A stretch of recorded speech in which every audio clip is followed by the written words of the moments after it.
Like any self-loathing video game fan, I watched that Nintendo Direct last Friday, and I thought it was fun for the most part. It was an absolutely packed show, had something for everyone, but in addition to building up hype for upcoming releases, which is normally the only function of a Nintendo Direct, this one also served the purpose of delivering a message from Nintendo.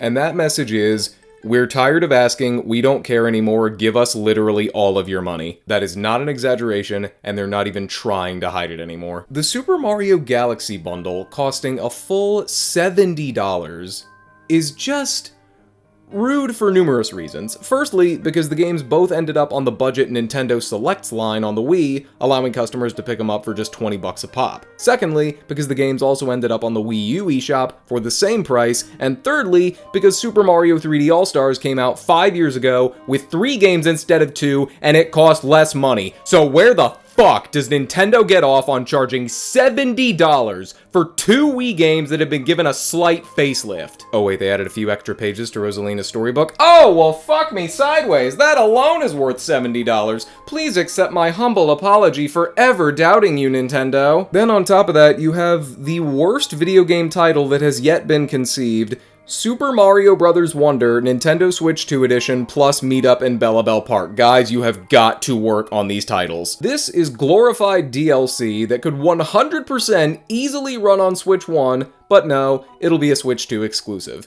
And while no price has been revealed yet, let's be real, it'll be $80 physically, just like Super Mario Party Jamboree and Kirby and the Forgotten Land before it. And yes, many will point out, well, the upgrade pack is clearly the best option because it's only $20. Yeah, $20 for content that if previous releases are anything to go by, you'll be able to blast through in a couple of hours max. Meanwhile, Hollow Knight Silksong just released, also for $20, and while I haven't played it, I can tell you with absolute certainty that purchase will see a much better return on investment. Also, Hades 2 is in the Direct, and that's coming to both Switch 1 and Switch 2 for $30 on both. And if you want to upgrade, it's free of charge. You don't have to fork over any extra money to Supergiant, they know it's a stupid concept, proving that Nintendo could make these upgrade packs free if they wanted to, but they don't. Zelda Notes is not worth it. Speaking of not worth it, is an extra roguelite mode and 1 extra map for Donkey Kong Bonanza enough to drop $20? I'm gonna assume that it's good, but probably not worth that money. Again, Silksong. Also, Super Mario Odyssey, which was developed by the same team that made Donkey Kong Bonanza, was given a post-launch update to add its own new mode, Luigi's Balloon World, which, by the way, was more fun than it had any right to be. And how much did this extra mode cost? Oh, nothing. It was free. Of course. Well, hey, at least they're still supporting the Switch 1 with games like Pokemon Legends ZA and Metroid Prime 4, and those games will be a reasonable $60 on Switch 1. On Switch 2, they're $70, which is ridiculous considering the games are ostensibly identical. You're literally just paying for more pixels. Also, correct me if I'm wrong, but I'm pretty sure that for games that released on PS4 and PS5 simultaneously, they were always the same price, because paying extra for next gen makes absolutely no sense. But whatever, they're still $60 on Switch 1, and that is very nice. Unless, of course, you also want the Pokemon DLC, which will cost you $30! And the main story content of that DLC won't even be available at launch. You'll have to wait until February to experience it. All you get at launch is... oh, hell yeah. Oh, that's worth it. So if you want the full experience, you'll be spending a total of $90 on Switch 1 and a full $100 on Switch 2. Good God. Well, you could pass that off as greed on the part of the Pokemon Company. They've always had whack-ass prices. And hey, Metroid Prime 4 doesn't have any of that nasty-ass DLC. But it does have Amiibo. Amiibo have basically just been existing for the last few years. Their heyday is long since behind them, but they're kept alive solely by collectors. Collectors who will pay literally any price to have a figurine to put on their shelves. And Nintendo knows that. Let's remember back to when Amiibo first launched in 2014. All figures were priced at only $13, making them perfect impulse purchases. If you're picking up a game, Amiibo were priced so cheaply, you'd often consider picking 1 or 2 up alongside it. But now, Oh, jeez! These two Metroid figures are $30 each? That's half the price of the damn game! And this one with Samus on a bike is $40! And what do? Great question! What about these Mario Galaxy ones that are big for no reason? These are $40 as well. That's how much they're asking for each of the Galaxy games individually on the Switch eShop. Just one of these amiibo figures is just as valuable as a full game according to Nintendo. Oh, but hey, what about those new Kirby Air Riders amiibo? These are really cool because you can swap the riders and put them on different vehicles. And these are on the smaller side, so they should be $50! You would have to spend $100 to get 2 amiibo figures on top of the $70 you'd need to buy the game that actually makes use of them. It is worth mentioning that amiibo are $10 cheaper in European regions, essentially confirming that this is a tariff issue. But that's still 40 euros for a damn Kirby on a star. Amiibo is no longer meant for the casual consumer who just wants to enhance their game. They didn't even mention the uses for the Metroid and Mario Galaxy amiibo.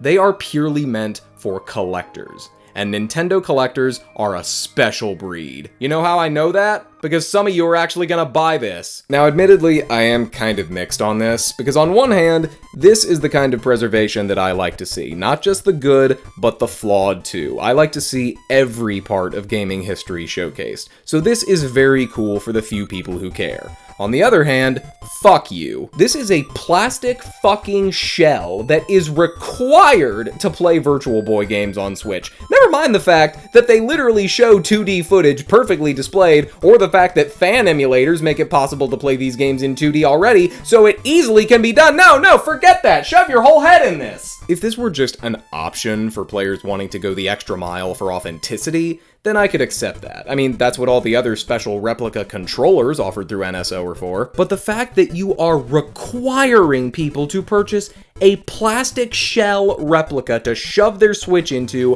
whenever they want to play Virtual Boy games ensures that only idiots like me will buy it for— oh my god! Are you kidding me? It's a plastic shell! It probably costs you $20 to produce! Oh, but don't you worry, you have another option. Fucking cardboard. For $25, you can get a cheap cardboard version of the goggles, similar to Nintendo Labo, that you have to constantly hold up to your face while you use it. They didn't learn a damn thing. And don't forget, you also need to be an NSO subscriber with the expansion pack, which costs $50 a year. So if you weren't already paying that, you could be spending as much as $150 for Virtual Boy. Seeing all of this is incredibly disgusting. Number one, because it shows how much Nintendo has changed to care about profits first, and extreme profits at that.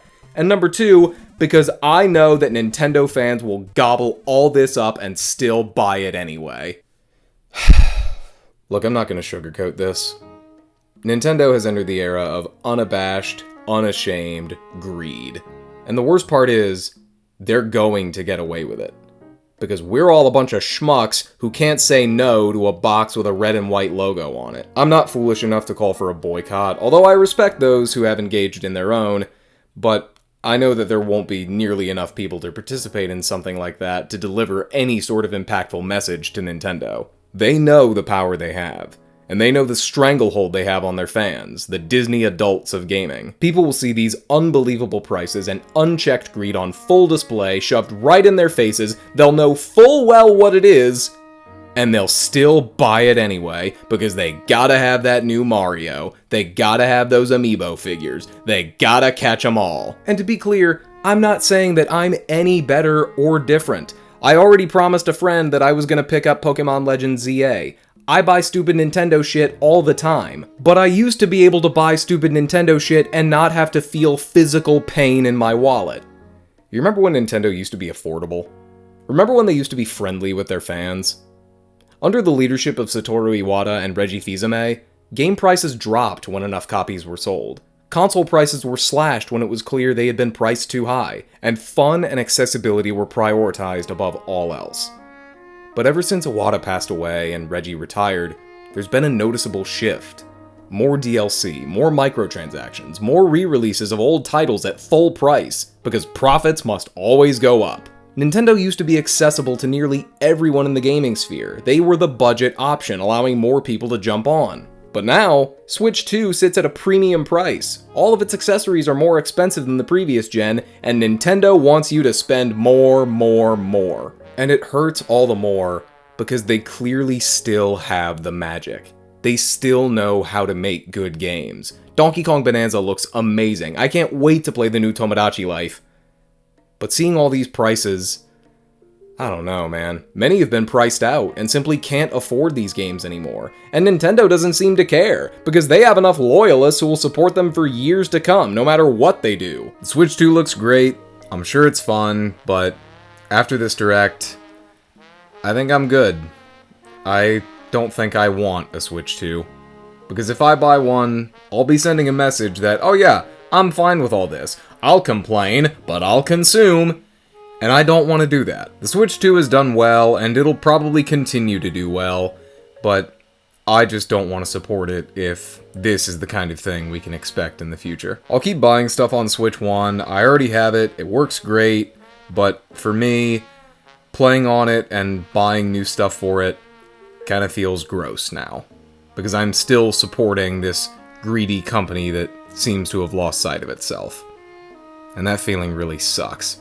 Anyway, thanks for watching. I hope you enjoyed. I'm sorry if I sounded a little tired in this video. It's because I am. And also sorry for giving you 2 filler videos in a row. I promise we will get back to normalcy soon. The next video will be a review again. Until then, I hope you enjoyed, and take care.